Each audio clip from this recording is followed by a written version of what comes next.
లేవీకాండము 27వ అధ్యాయము. మరియు యెహోవా మోషేకు ఇలాగ సెలవిచ్చెను, నీవు ఇశ్రాయేలీయులతో ఇట్లనుము, ఒకడు విశేషమైన మ్రొక్కుబడి చేసిన ఎడల నీవు నిర్ణయించిన వెల చొప్పున వారు యెహోవాకు దాని చెల్లింపవలెను.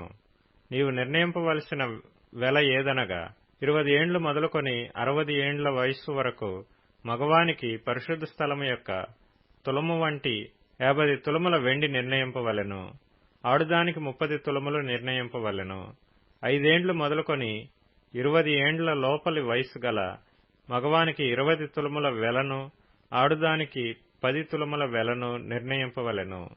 1 నెల మొదలుకొని 5 ఏండ్ల లోపలి వయస్సు గల మగవానికి 5 తులముల వెండి వెలను, ఆడుదానికి 3 తులముల వెండి వెలను నిర్ణయింపవలెను. 60 ఏండ్ల ప్రాయము దాటిన మగవానికి 15 తులముల వెలను, ఆడుదానికి 10 తులముల వెలను నిర్ణయింపవలెను. ఒకడు నీవు నిర్ణయించిన వెలను చెల్లింపలేనంత బీదవాడైన ఎడల అతడు యాజకుని ఎదుట నిలువవలెను. అప్పుడు యాజకుడు అతని వెలను నిర్ణయించును. రొక్కుకొనిన వాని కలిమి చొప్పున వానికి వెలను నిర్ణయింపవలెను. యెహోవాకు అర్పణముగా అర్పించు పశువులలో ప్రతి దానిని యెహోవాకు ప్రతిష్ఠితముగా ఎంచవలెను. అటి దానిని మార్చకూడదు. చెడ్డదానికి ప్రతిగా మంచిదానినైనను, మంచిదానికి ప్రతిగా చెడ్డదానినైనను, ఒకదానికి ప్రతిగా వేరొక దానిని ఇయ్యకూడదు. పశువుకు పశువును మార్చిన ఎడల అదియు దానికి మారుగా ఇచ్చినదియు ప్రతిష్ఠితమగును. జనులు యెహోవాకు అర్పింపకూడని అపవిత్ర జంతువులలో ఒక దానిని తెచ్చిన ఎడల ఆ జంతువును యాజకుని ఎదుట నిలవబెట్టవలెను. అది మంచిదైతేనేమి చెడ్డదైతేనేమి యాజకుడు దాని వెలను నిర్ణయింపవలెను. యాజకుడు వగు నీవు నిర్ణయించిన వెల స్థిరమగును. అయితే ఒకడు అట్టి దానిని విడిపించగోరిన ఎడల నీవు నిర్ణయించిన వెలలో 5వ వంతు వానితో కలపవలెను. ఒకడు తన ఇల్లు యెహోవాకు ప్రతిష్ఠితమగుటకై దానిని ప్రతిష్ఠించిన ఎడల అది మంచిదైనను చెడ్డదైనను యాజకుడు దాని వెలను నిర్ణయింపవలెను. యాజకుడు నిర్ణయించిన వెల స్థిరమగును. తన ఇల్లు ప్రతిష్ఠించిన వాడు దాని విడిపించగోరిన ఎడల అతడు నీవు నిర్ణయించిన వెలలో 5వ వంతు దానితో కలపవలెను. అప్పుడు ఆ ఇల్లు అతనిదగును.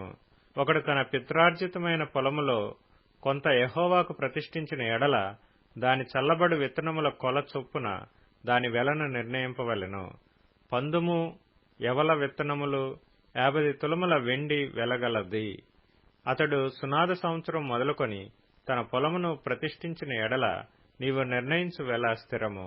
సునాద సంవత్సరమైన తరువాత ఒకడు తన పొలమును ప్రతిష్ఠించిన ఎడల యాజకుడు మిగిలిన సంవత్సరముల లెక్క చొప్పున అనగా మరుసటి సునాద సంవత్సరం వరకు వానికి వెలను నిర్ణయింపవలెను.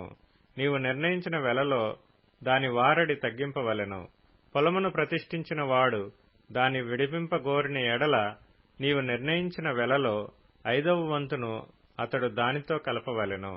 అప్పుడు అది అతనిదగును. అతడు ఆ పొలమును విడిపింపని ఎడలను, వేరొకనికి దాని అమ్మిన ఎడలను మరి అన్నటికిని దాని విడిపింప వీలు కాదు. ఆ పొలము సునాద సంవత్సరమున విడుదల కాగా అది ప్రతిష్ఠించిన పొలము వలె యెహోవాకు ప్రతిష్ఠితమగును. ఆ స్వాస్థ్యము యాజకునిదగును. ఒకడు తాను కొనిన పొలమును అనగా తన స్వాస్థ్యములో చేరని దానిని యెహోవాకు ప్రతిష్ఠించిన ఎడల యాజకుడు సునాద సంవత్సరం వరకు నిర్ణయించిన వెల చొప్పున అతనికి నియమింపవలెను. ఆ దినమందే నీవు నిర్ణయించిన వెల మేర చొప్పున యెహోవాకు ప్రతిష్ఠితముగా దాని చెల్లింపవలెను. సునాద సంవత్సరమున ఆ భూమి ఎవని పిత్రార్జితమైనదో వానికి అనగా ఆ పొలమును అమ్మిన వానికి అది తిరిగి రావలెను. నీ వెలలన్నీయు పరిశుద్ధ స్థలము యొక్క వెల చొప్పున నిర్ణయింపవలెను. 1 తులము 20 చిన్నములు. అయితే జంతువులలో తొలిపిల్ల యెహోవాది గనుక ఎవడనూ దాని ప్రతిష్ఠింపకూడదు. అది ఎద్దైననేమి గొర్రె మేకల మందలోనిదైననేమి యెహోవాదగును. అది అపవిత్ర జంతువైన ఎడల వాడు నీవు నిర్ణయించు వెలలో 5వ వంతు దానితో కలిపి దాని విడిపింపవచ్చును. దాని విడిపింపని ఎడల నీవు నిర్ణయించిన వెలకు దాని అమ్మవలెను. అయితే మనుష్యులలో గాని జంతువులలో గాని స్వాస్థ్యమైన పొలములలో గాని తనకు కలిగిన వాటన్నిటిలో దేనినైనను ఒకడు యెహోవాకు ప్రతిష్ఠించిన ఎడల ప్రతిష్ఠించిన దానిని అమ్మకూడదు, విడిపింపనూ కూడదు.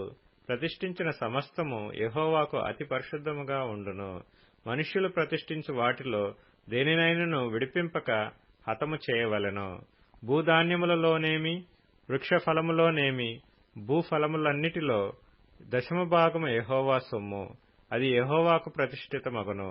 ఒకడు తాను చెల్లింపవలసిన దశమభాగములలో దేనినైనను విడిపింపగోరిన ఎడల దానిలో 5వ వంతును దానితో కలపవలెను.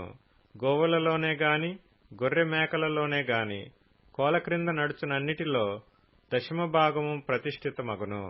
అది మంచిదో చెడ్డదో పరిశోధింపకూడదు, దాని మార్చకూడదు. దాని మార్చిన ఎడల అదియు దానికి మారుగా నిచ్చినదియు ప్రతిష్ఠితములగును. అట్టి దాన్ని విడిపింపకూడదని చెప్పుము. ఇవి యెహోవా సీనాయి కొండ మీద ఇశ్రాయేలీయుల కొరకు మోషేకు ఇచ్చిన ఆజ్ఞలు.